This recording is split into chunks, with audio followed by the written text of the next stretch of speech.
Të nderuar shikues, përshëndetje. Që nga fillimi i konfliktit SBA Izrael ndaj Iranit, planet strategjike janë përballur me dështimet të njëpasnjëshme. Struktura e spionazhit izraelit Mossad brenda Iranit u shkatrua, duke eliminuar çdo mbështetje antiregjimi brenda vendit. Plani për inkursion toksor me ndihmën e forcave kurde dështoi, ashtu si përpjekjet për të ndryshuar regjimin dhe për të shkatruar programin bërthamor iranian. Ndërkohë Irani vazhdon të rezistojë duke mbajtur infrastrukturën kritike dhe programin bërthamor të sigurt deri në këto momente, me qëllimin kryesor mbi jetesën. SBA dhe Izraeli, pas këtyre dështimeve, janë përqendruar më shumë në presionin mbi ngushticën e Hormuzit, duke tentuar të ndikojnë ekonomikisht dhe globalisht, ndërsa objektivat ushtarako-politike brenda Iranit mbeten të paarritshme. Kjo tregon një realitet të qartë. Lufta e projektuar për të rrëzuar regjimin iranian dhe për të shkatruar kapacitetet e tij po dështon, ndërsa Irani vazhdon të mbijetojë dhe të ruajë pozicionin strategjik, duke bërë këtë konflikt një test të vërtet të kufive të forcës ushtarake dhe presionit global.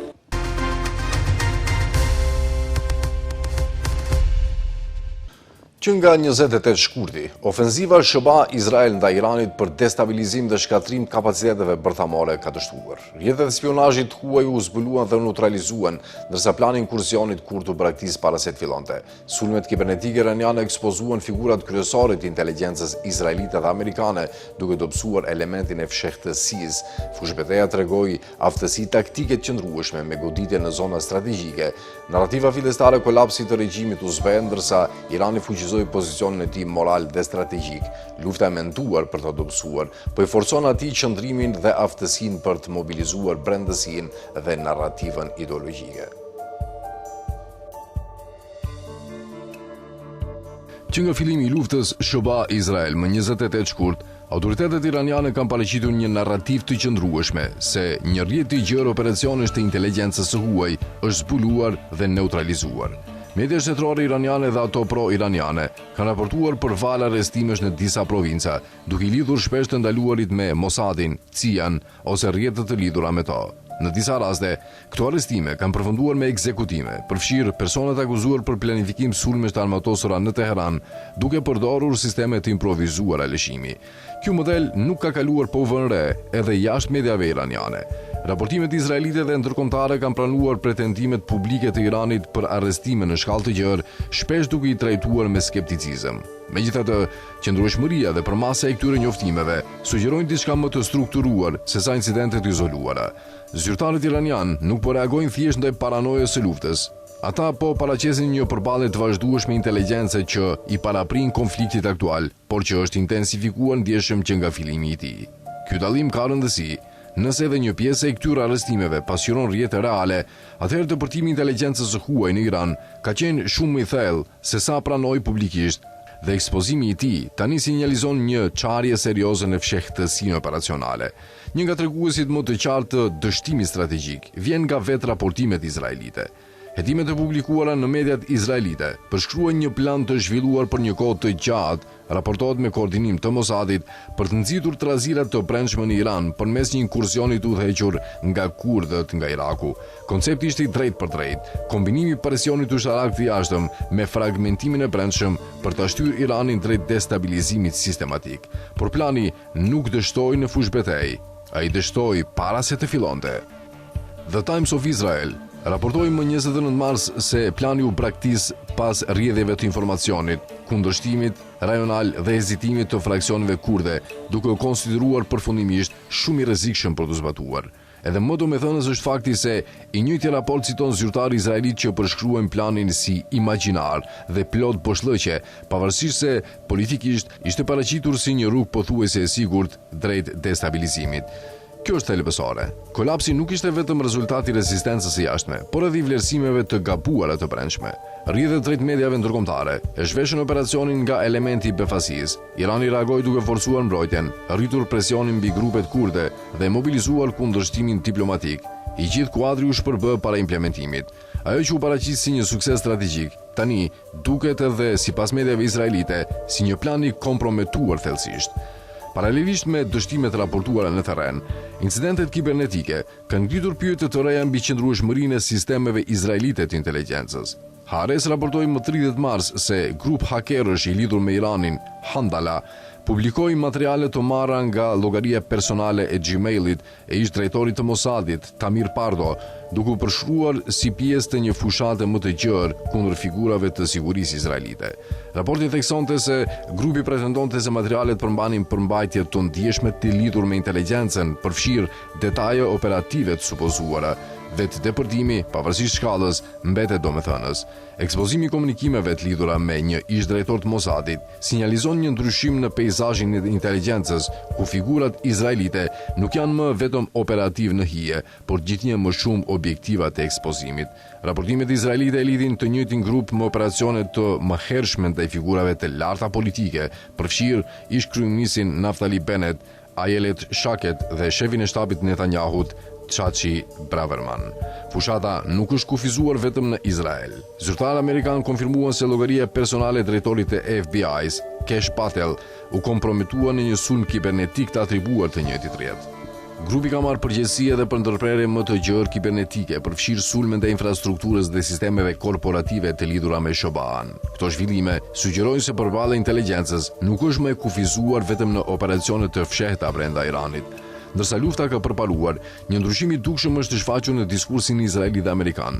Retorika e hershme për kolaps të brendshëm në Iran është zbehur. Udhëheqja izraelite ka moderuar pritshmëritë, duke u larguar nga parashikimet e sigurta për destabilizim të regjimit. Kjo reflektohet edhe në raportimet mediatike. The Times of Israel raportoi se kryeministri Benjamin Netanyahu pranoi pasigurinë, duke thënë se nuk mund të ishte i sigurt për një kryengritje të popullit iranian, një pranim implicit se supozimet fillestare mund të ketë qenë të egzageruara. Në të njëjtën kohë, raportimet tregojnë për frustrim brenda qarqeve drejtuese pas dështimit të planeve kyçe. Dështimi i konceptit të inkursionit kurd dhe mungesa e trazirave të brendshme kanë detyruar një rikalibrim strategjik. Narrativat e mëparshme për ndryshim të afërt janë zëvendësuar nga një diskurs më i kujdesshëm, më i fragmentuar dhe më i fokusuar në kufizimin e rezultateve. Për të inteligjencës dhe operacioneve të fshehta, edhe vetë fush betejë apo jep sinjale. Sulmet hakmarrëse me raketa nga Irani kanë goditur vazhdimisht zona të ndjeshme në Izrael, përfshirë zona të lidhura me infrastrukturë strategjike dhe industriale. Për shkak të kufizimeve në raportim nga autoritetet izraelite, shtrirja plotë e dëmeve mbetet ende e paqartë. Megjithatë, pamjet publike dhe raportimet e kufizuara sugjerojnë se disa sulme kanë arritur zona shumë të ndjeshme. Nëse kjo përbën një dështim të plotë inteligjencës apo një gabim më të gjerë strategjik, mbetet e hapur. Por ajo që po bëhet gjithnjë më e qartë është kjo. Lufta e fshehtë brenda Iranit, dikur e parë si rrugë drejt transformimit të shpejtë, po zbulon kufit dhe pasojat e saj. Situata në zhvillim sugjeron diçka më të thellë se dështimet izoluara. Për vite me radhë, strategjia izraelite ndaj Iranit është mbështetur në disa supozime. Se paknesia brendshme mund të aktivizohet, se operacionet e fshehta mund të dobësojnë shtetin nga brenda dhe se presioni i vazhdueshëm do të prodhonte çarje sistematike. Këto supozime nuk janë materializuar. Në vend të kësaj kemi ekspozim të rrjeteve të spionazhit, kolaps të planeve destabilizuese, zgjerim të operacioneve kibernetike iraniane dhe aftësi të vazhdueshme të Iranit për të goditur në mënyrë strategjike. Të marra së bashku, këto zhvillime tregojnë për një dështim më të gjerë strategjik. Qasja afatgjatë e Mossadit ndaj Iranit e bazuar në depërtim të fshehtë, destabilizim brendshëm dhe përsi informative, jo vetëm që nuk i ka arritur objektivat, por është sfiduar në mënyrë të paparashikuar. Ironia është e dukshme. Në momentin kur inteligjenca izraelite synonte të depërtonte dhe dobësonte Iranin nga brenda, është Irani që tani duket se ka një kuptim më të mprehtë dhe më operacional për vetë Izraelin. Shtetëzimi i kanalit të Suezit shënoi fillimin e rënies britanike si fuqi dominante, pavarësisht e përsisë ushtarake fillestare. Sot, tensionet në ngushticën e Hormuzit reflektojnë sfida të ngjashme për SBA-n. Fuqia ushtarake nuk mjafton për të garantuar kontrollin politik, ndërsa ekonomia dhe shtrirja globale dobësojnë reagimin strategjik. Historia përsëritet në formë të ndryshme, me mësime të qarta për politikën dhe ekonominë globale. Dobësimi i hegemonisë amerikane krijon hapësirë për aktorë rajonal dhe global që të rrisin autonominë e tyre. Dominimi ushtarak i Izraelit, i mbështetur prej dekadash nga SBA-ja, është i rrezikuar dhe strukturat sioniste mund përballen me shpërbërje duke ndjekur një model historik ku projektet koloniale nuk mbijetojnë pa mbështetje perandorake.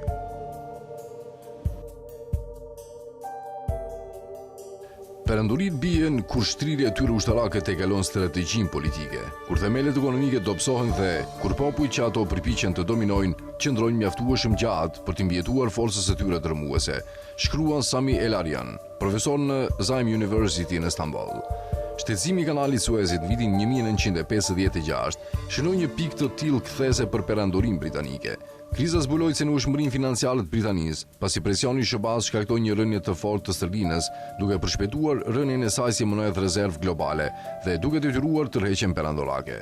70 vjet më vonë, përshkallëzimi i përplasjes i përqendruar në ngushticën e Hormuzit mund të sinjalizojë një moment të krahasueshëm për fuqinë amerikane në lindjen e mesme. Paralelet nuk janë thjesht sipërfaqësore apo retorike. Në të dy rastet, një rend perandorak i rrënjosur u përball me një aktor rajonal të vendosur që refuzonte të nështrojë. Kur presidenti i Egjiptit Jamal Abdel Nasser shtetësoi kanalin e Suezit në korrik 1956, ai bëri më shumë se sa të afirmonte sovranitetin egjiptian. Ai sfidoi themelet e fuqisë perandorake britanike në lindjen e mesme. Më shumë se sa një rrugë tregtare, kanali ishte një arterie strategjike që lidhte Britaninë me zotrimet e saj koloniale të mbetura, kanë dobësuar forma tradicionale të kontrollit. Dobësimi i dominimit amerikan do të krijonte hapësirë për aktorët rajonal të afirmojnë autonomi më të madhe. Ai gjithashtu do të përshpejtonte përfshirjen e fuqive të jashtme si Kina dhe Rusia, megjithse jo domosdoshmërisht si hegemoni, shkruan El-Arian. Dobësimi i hegemonisë amerikane kufizon vlerën strategjike të Izraelit, dominimi ushtarak i cilit ka qenë prej kohësh i varur nga mbështetja pakushtëzuar amerikane. Historia tregon se projektet koloniale të vendbanimeve nuk mbijetojnë pasi mbështetja perandorake tërhiqet. Shpërbërja e strukturës sioniste nuk është më çështje nëse, por kur, ndërsa kjo mbështetje zbehet, shkruan ai. Në këtë peizazh që po formsohet, mësimi i historisë mbetet i njëjtë. Perandorit nuk bien në një betejë të vetme vendimtare, por kur nuk janë më në gjendje të shndrojnë forcën në kontroll politik. Në këtë kuptim, rezultati i kësaj përplasjeje mund të jetë tashmë i përcaktuar, përfundon analizën e tij profesori Sami El-Arian. Që nga përpilimi një dokumenti në vitin 1996, ku përfshiheshin figura të larta politike amerikane, rajoni i lindjes së mesme është përfshirë në luftat një pas njëshme të udhëhequra nga SBA-ja në interes të Izraelit. Dokumenti argumentonte se Izraeli duhet praktiste diplomacinë dhe në vend saj të ndiqte një strategji që do të dobësonte ose rrëzonte regjimet armiqësore në rajon, veçanërisht në Irak dhe Siri. Qëllimi nuk ishte vetëm fitoria ushtarake, por një ristrukturim gjeopolitik i lindjes së mesme në favor të Izraelit. Në dekadat pasuese dukej se qëllimet e Izraelit po realizoheshin. Iraku u pushtua nga SBA-ja, NATO sulmoi Libinë dhe dobësoi skajshmërisht, Siria hyri në një luftë të tmerrshme civile. Vendet e gjirit po nënshtroheshin Izraelit njëri pas tjetrit në ato që njihen si marrëveshjet abrahamike dhe për një moment dukej se transformimi gjeopolitik i parashikuar dekada më parë ishte realizuar. Por, sipas gazetarit Ramzi Balut, historia rrallë ecën në vit të drejtë. Gjenocidin Gaza dhe lufta kundër Iranit tashmë po sjellin dobësimin e rolit strategjik të SBA-s, rënien e fuqisë frenuese të Izraelit dhe një lindje të mesme gjithnjë më të formuar nga aktorë rajonal. Kur Donald Trumpi dhe Benjamin Netanyahu nisën agresionin e tyre ushtarak kundër Iranit më 28 shkurt, ata dukeshin të bindur se lufta do të ishte e shpejtë, vlerëson Ramzi Balut, gazetar dhe autor. Netanyahu thuhet se kishte siguruar Washingtonin se fushata do të sillte një fitore strategjike vendimtare, një fitore e aftë për të riorganizuar lindjen e mesme dhe për të rikthyer fuqinë frenuese të dëmtuar të Izraelit. Për dekada me radhë, qarqe me ndikim brenda establishmentit strategjik të Izraelit nuk kanë kërkuar domosdoshmërisht stabilitet, por më tepër shkatrim krijues. Logjika është e thjeshtë: të shpërbën fuqitë rajonale armiqësore dhe të lejohet që peizazhi politik të fragmentuara të zëvendësojnë ato. Kjo ide nuk u shfaq brenda natës. Ajo u artikulua më qartë në një dokument politik të vitit 1996 me titull A Clean Break, A New Strategy for Securing the Realm, përgatitur për kryeministin e atëhershëm izraelit Benjamin Netanyahu nga një grup strategësh neokonservator amerikan, përfshirë Richard Pearl.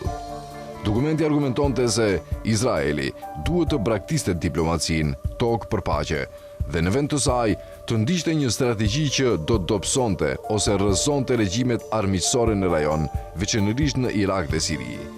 Qëllimi nuk ishte vetëm fitoria ushtarake, por një ristrukturim gjeopolitik i lindjes së mesme në favor të Izraelit. Logjika është e thjeshtë, të shpërbën fuqitë rajonale armiqësore dhe të lejohet një peizazh politik të fragmentuar të zëvendësojë ato. Në shumë aspekte, dekadat pasuese duke se vërtetonin këtë teori, të paktën nga këndvështrimi i Tel Avivit. Pushtimi i Irakut nga SBA-ja në vitin 2003 u konsiderua gjithsesi si një katastrofë për Washingtonin. Qindra mijëra njerëz u vranë, triliona dollar u shpenzuan dhe Shtetet e Bashkuara u përfshin në një nga pushtimet më destabilizuese në historinë moderne. Megjithatë, lufta rrëzoi regjimin e Saddam Huseinit, shpërbeu Partinë Baath dhe shkatroi atë që dikur ishte ushtria më e fortë arabe në rajon. Iraku, historikisht një nga shtetet e pakta arabe të afta për të përballur ushtarakisht me Izraelin, pushoi se ekzistuari si një fuqi koherente rajonale. Vitet e paqëndrueshmërisë që pasuan lanë Bagdadin me një sistem politik të brisht. Siria, një tjetër shqetësim qëndron në mendimin strategjik izraelit, më vonë u zhyt në luftë shkatruese që nga viti 2011. Libia gjithashtu ra pas ndërhyrjes së NATO-s në vitin 2011. Në gjithë rajonin, shtetet nacionaliste arabe, dikur të fuqishme, u fragmentuan në sisteme të dobësuara ose të përçara brenda vetes. Nga këndvështrimi i Izraelit, teoria e fragmentimit rajonal duke se po jepte rezultate. Pa shtetet të forta arabe që mund të projektonin fuqi ushtarake, disa qeveri të gjirit filluan të rishqyrtojnë refuzimin e tyre të gjatë për të normalizuar marrëdhëniet me Izraelin. Rezultati ishte marrëveshjet abrahamike, të nënshkruara në shtator 2020 në administratën e Donald Trumpit, të cilat formalizuan normalizimin mes Izraelit dhe Emirateve të Bashkuara Arabe dhe Bahreinit, më pas të ndjekura nga Maroku dhe Sudani. Për një moment, duke se transformimi gjeopolitik i parashikuar dekada më parë ishte realizuar. Por, historia rrallë ecën në vit të drejtë. Gjenocidi i Izraelit në Gaza nuk prodhoi fitoren strategjike që kishin parashikuar liderët Izraelit. Përkundrazi, lufta ekspozoi dobësi të thella në pozicionin ushtarak dhe politik të Izraelit.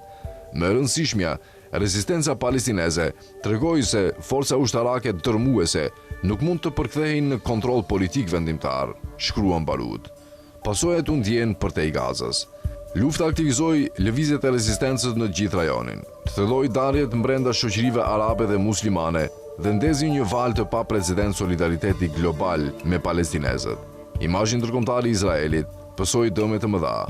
Për dekada, diskursi politik perëndimor e paraqiste Izraelin si një bastion demokratik të rrethuar nga forca armiqësore. Ky narrativ është zbehur ndjeshëm. Gjithnjë më shumë, Izraeli përshkruhet edhe nga organizata të mëdha ndërkombëtare si një shtet i përfshirë në shtypje sistematike dhe në rastin e Gazës në dhunë gjenocidale. Kostoja strategjike e këtij kolapsi reputacional nuk mund të nënvlerësohet. Fuqia ushtarake mbështetet jo vetëm te armët, por edhe te legitimiteti. Dhe legitimiteti, sapo humbet, është i vështirë të rikthehet. Në këtë sfond, lufta kundër Iranit u shfaq si basti më rëndësishëm i Benjamin Netanyahut. Nëse do të kishte sukses, ajo mund të rikthente dominimin rajonal të Izraelit dhe të rivendoste efektin e tij frenues. Por dështimi ka pasoja po aq të mëdha. Netanyahu, që përballet me një urdhër arresti nga gjykata ndërkombëtare penale në vitin 2024 për krime lufte në Gaza, e cila ka lidhur mbijetesën e tij politike me premtimin për fitore strategjike. Në intervista të shumta, ai ka paraqitur përballjen me Iranin në terma pothuajse biblik. Ajo që supozohej të ishte një fushatë e shpejtë, po ngjan gjithnjë më shumë si një konflikt i zgjatur. Netanyahu kërkonte të dominonte lindjen e mesme. Washingtoni kërkonte të ruante dominimin global. Asnjë nga këto objektiva nuk duket i arritshëm, shkruan Barut. Në vend të kësaj, lufta mund të përshpejtojë ndryshimet që synonte të ndalte. Dobësimin e rolit strategjik të SBA-s, rënien e fuqisë frenuese të Izraelit dhe një lindje të mesme gjithnjë më të formuar nga aktor rajonal. Donald Trumpi, pavarësisht retorikës së ashpër, shfaqet si një president i dobët, shkruan Barut. Ata nuk e kuptojnë sa shumë ka ndryshuar bota. Nuk e kuptojnë si e percepton sot lindja e mesme aventurizmin ushtarak amerikan. Dhe sigurisht, nuk e kuptojnë se edhe vetë Izraeli është bërë një markë në rënje, si politikisht, ashtu edhe moralisht. Sigurisht, Trumpi dhe administrata e tij do të vazhdojnë të kërkojnë çdo fitore për t'u ashqitur mbështetësve të tyre si triumfin më të madh në histori. Por shumica e amerikanëve dhe shumica dërmuese e njerëzve në botë nuk e besojnë më këtë. Pjesërisht sepse kjo luftë kundër Iranit është imorale dhe pjesërisht sepse historia ka shumë pak durim për humbësit. Përfundon analizën e tij gazetari Remzi Barud. Kryeministri izraelit Benjamin Netanyahu bëri thirrje udhëheqësve botror të bashkohen në fushatën ushtarake SHBA-Izrael kundër Iranit, duke paraqitur Teheranin si një kërcënim global. Të njëjtën e bëri ditë më parë edhe presidenti amerikan Donald Trump, por askush nuk u përgjigj kërkesës së tyre. Gazetari Remzi Barud shkruan se aleatët perëndimor dhe arab megjithatë po refuzojnë të përfshihen në luftën kundër Iranit, jo për arsye parimore, por për shkak të një pritjeje të qartë se ajo do të dështojë. Sipas tij, nëse Europa së bashku me qeveritë arabe do të besonin se lufta SHBA-Izrael kundër Iranit kishte ndonjë shans real për sukses, shumë prej tyre tashmë do të ishin bashkuar. Europa nuk po refuzon luftën. Qeveritë arabe nuk po kalojnë një transformim moral. Ato po bëjnë atë që kanë bërë gjithmonë, po vlerësojnë rrezikun. Dhe në këtë rast, përfundimi është i qartë. Ato që qëndrojnë jashtë, jo sepse e kundërshtojnë luftën, por sepse besojnë se ajo do të dështojë.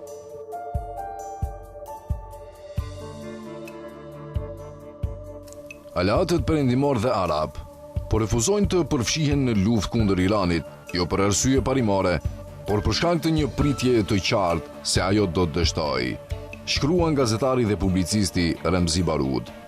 Duke folur të dielën më 22 mars, kryeministri izraelit Benjamin Netanyahu u bëri thirrje udhëheqësve botror të bashkohen në fushatën ushtarake SHBA-Izrael kundër Iranit, duke paraqitur Teheranin si një kërcënim global. Disa ditë më parë, më 17 mars, presidenti amerikan Donald Trump kritikoi aleatët e NATO-s për refuzimin e pjesëmarrjes në luftë, duke quajtur këtë qëndrim një gabim shumë të marrë. Më 20 mars, ai shpresoi mëtej retorikën, duke quajtur ata frikacak për mos futjen në konflikt. Këto thirrje dhe hezitimi i dukshëm që pasoi tregojnë një histori shumë më domethënëse se sa deklaratat zyrtare mbi përmbajtjen apo neutralitetin. Por mos u mashtroni nga retorika, thot Barud. Nëse Europa, së bashku me qeveritë arabe, do të besonin se lufta SHBA-Izrael kundër Iranit, e nisur më 28 shkurt, kishte ndonjë shans real për sukses, shumë prej tyre tashmë do të ishin bashkuar. Kjo mund të tingëllojë si një përfundim i ashpër, sidomos kur liderët në Europë dhe në lindjen e mesme këmbgulin se kjo nuk është lufta jonë. Por historia tregon një realitet krejt tjetër. Me pak përjashtime, si Spanja, Omani dhe disa të tjera, fuqitë perëndimore dhe regjimet arabe pro-SHBA rrallë janë udhëhequr nga parimet. Rekordi i tyre është ai i oportunizmit të llogaritur, i formësuar nga rreziku, përfitimi dhe qasat e fitores, shkruan Barud. Për të kuptuar hezitimin e sotëm, duhet të kthehemi pas në kohë. Në vitet 1990, 1991, kur Iraku pushtoi Kuvajtin, Washingtoni formoi shpejt një nga koalicionet më të mëdha ushtarake në historinë moderne. Në flamurin e së drejtës ndërkombëtare dhe me mbështetjen e drejtë për drejtë të Këshillit Sigurimit të OKB-s, SHBA-ja paraqiti ndërhyrjen si një mision të kufizuar, çlirimin e Kuvajtit. Ky interpretim ishte thelbësor. Fuqitë europiane, së bashku me shtetet kyçe arabe, ju bashkuan me entuziazëm. Lufta u pasi legjitime, e fitueshme dhe si pjesë e një rendi të ri të udhëhequr nga SHBA-ja në lindjen e mesme pas luftës së ftohtë. Por në vitin 2003, llogaritët ndryshuan. Pushtimi amerikan i Irakut nuk kishte më për qëllim vetëm ndalimin e agresionit. Ai u bë një projekt për ndryshim regjimi, i justifikuar përmes luftës kundër terrorit. Këtë herë, fuqitë kryesore europiane, veçanërisht Franca dhe Gjermania, kundërshtuan hapur, duke mos arritur të krijonte legitimitetin e vitit 1991. Washingtoni krijoi atë që e quajti koalicioni i të gatshmëve, një aleancë e lirshme dhe politike, me shtete që kontribuan pak ushtarakisht, por kishin rëndësi simbolike. Britania nën Tony Blairin u bë partner kryesor, duke lidhur fatin e saj me një nga luftrat më të diskutueshme të dekadave të fundit. Megjithatë, Edhe atëherë, hezitimi nuk ishte domosdoshmërisht parimar. Sapo Iraku u pushtua dhe shteti u shkatrua, të njëjtët aktorë ndërkombëtar u zhvendosën shpejt për të siguruar pjesën e tyre të ndikimit. U nënshkruan kontrata energjetike, marrëveshje e rindërtimit dhe qeveritë e huaja u përfshin në menaxhimin e Irakut pas pushtimit. Përfitimet e luftës rezultuan më tërheqëse se sa rreziqet që paraprin atë. Edhe lufta në Afganistan ndoqi një model të ngjashëm. Pas 11 shtatorit, Shubaja arriti të mobilizojë NATO-n dhe 10 vende të tjera nën flamurin e luftës kundër terrorizmit dhe mbrojtjes kolektive. Në kulmin e saj, në luftë morën pjesë trupa nga mbi 50 vende. Edhe një herë, aleatët ishin të gatshëm të angazhoheshin kur misioni dukej i justifikuar dhe me përfitime strategjike. Por lufta kundër Iranit nuk ofron asnjë nga këto garanci, shkruan Barud.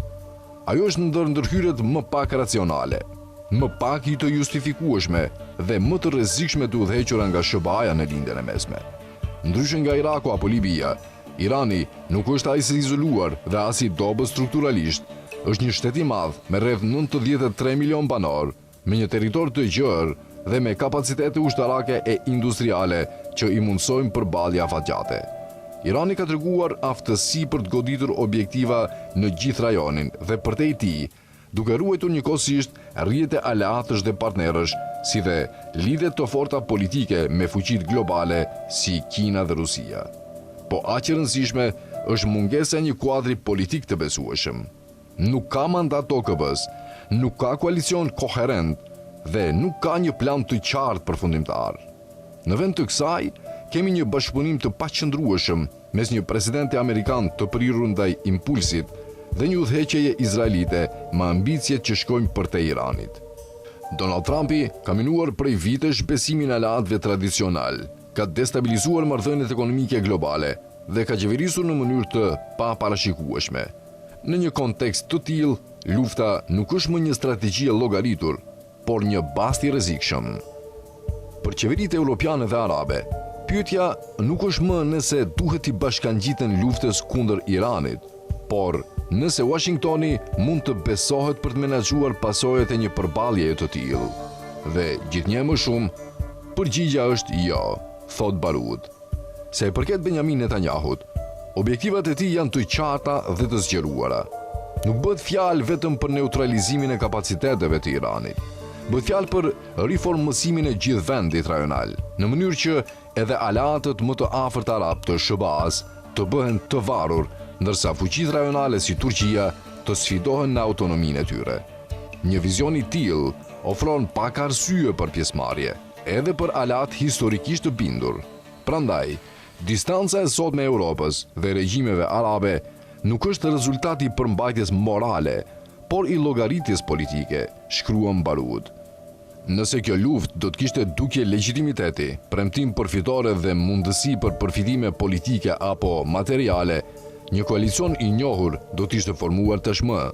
Nëse në pushtet do të ishte një administratë amerikane më e parashikueshme, e aftë të mobilizonte aleanca dhe të justifikonte ndërhyrjet ligjërisht, reagimi ndoshta do të ishte ndryshe. Por kjo luftë nuk ofron asgjë nga këto. Prandaj, iluzioni duhet të braktiset. Europa nuk po refuzon luftën, qeveritë arabe nuk po kalojnë një transformim moral. Ata po bëjnë atë që kanë bërë gjithmonë, po vlerësojnë rrezikun. Dhe në këtë rast, përfundimi është i qartë. Ato qëndrojnë jashtë jo sepse e kundërshtojnë luftën, por sepse besojnë se ajo do të dështojë, shkruan gazetari Remzi Barud në analizën e tij.